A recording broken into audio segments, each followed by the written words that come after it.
everyone, Quinn here, and welcome to my July wrap-up. Before we get started, I'd like to give a star rating system disclaimer. I tend to be a little harsher with my ratings, so I want to give some context on what my ratings mean. 1 star means did not like it, 2 stars means it was okay, 3 stars means I liked it, 4 stars means I really liked it, and 5 stars means it was amazing. Before we dive into the books, let's look at some statistics. I read 6 books and DNF'd none, with a total of 1,418 pages read. My average rating was 3.17 stars. My most read genre was horror, and I read the most physically. Now let's move on to the books. The first book was Nothing But the Rain by Naomi Salmon. The rain in Eloisville is never ending, and no one can remember when it started.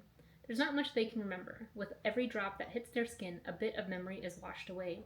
Stay too long in the wet and you'll lose everything you used to be. By the time Laverne begins keeping a journal, the small town she calls home has been irreparably changed. Every drop of water is dangerous, from leaky faucets to the near constant rainfall, and a careless trip outside can mean a life down the drain. With mysterious forces preventing escape, calls for rebellion seem to be on every resident's lips. But Laverne has no interest in fighting.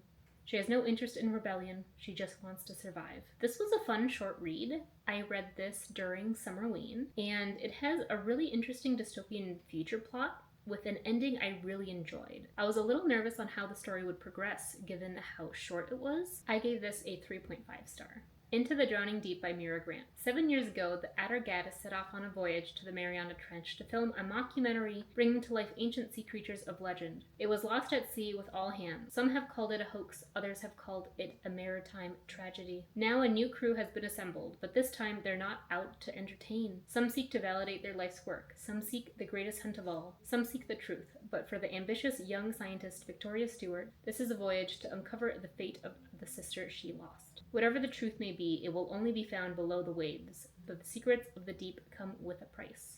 Overall, I like this book. This is another one I read for Summerween. There were really high moments and really low and slow moments, where small parts of the book I couldn't put down, and other much more larger parts making me lose interest. It was great seeing a bi-lesbian couple, which I don't feel like you see often, but I felt like some of the relationships between the characters, and even characters reacting to the situation itself, weren't fleshed out as much as I wanted them to be. For how long this book was, I felt the beginning 150-ish pages could have been cut down to leave more room in exploring the characters themselves, or even needing to cut down on characters due to how many I felt we didn't get to really know. This all could be me not liking Seanan McGuire, who is Mira Grant's longer novels, compared to the novellas. I gave this a 3.5 stars. The Demon's Bargain by Katie Robert.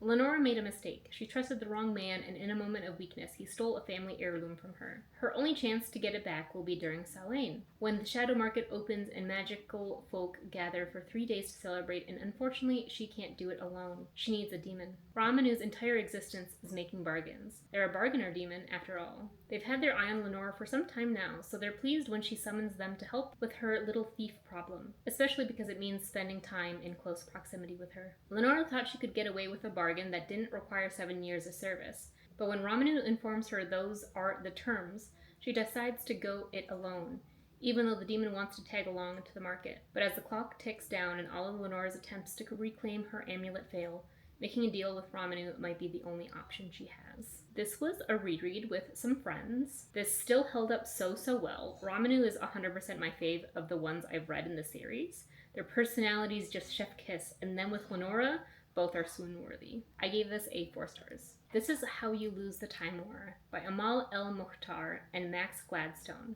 In the ashes of a dying world, Red finds a letter marked "Burn Before Reading." So begins an unlikely correspondence between 2 rival agents in a war that stretches through the vast reaches of time and space. Red belongs to the Agency, a post-singularity technotopia. Blue belongs to Garden, a single vast consciousness embedded in all organic matter. Their pasts are bloody and their futures mutually exclusive. They have nothing in common, save that they're the best and they're alone. Now what began as a battlefield boast grows into a dangerous game, because winning's what you do in war, isn't it? This is really just a heartbreakingly beautiful book. It took a little to get used to the writing, since it's in the form of letters back and forth between Blue and Red, but damn is it so well written. I'm so happy to have read it, with it being recommended everywhere for being a queer sci-fi story.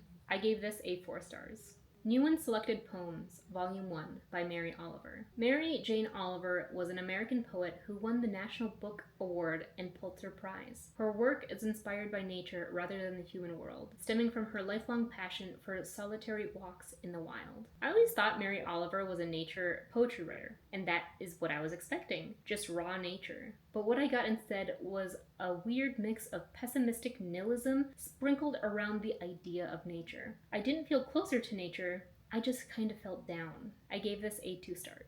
And the last book of the month, The Brilliant Abyss by Helen Scales. A golden era of deep-sea discovery is underway as revolutionary studies rewrite the very notion of life on Earth and the rules of what is possible. In the process, the abyss is being revealed as perhaps the most amazing part of our planet, its topography even more varied and extreme than its landmass counterpart. Teeming with unsuspected life, an extraordinary interconnected ecosystem deep below the waves has a huge effect on our daily lives, influencing climate and weather systems with the potential for much more, good or bad, depending on how it is exploited. Currently, the fantastic creatures that live in the deep, many of them incandescent in a world without light, and its formations capture and trap vast quantities of carbon that would otherwise poison our atmosphere, and novel bacteria as yet undiscovered hold the promise of potent new medicines. Yet the deep also holds huge mineral riches lusted after by nations and corporations. Mining them could ultimately devastate the planet, compounded by the deepening impacts of ubiquitous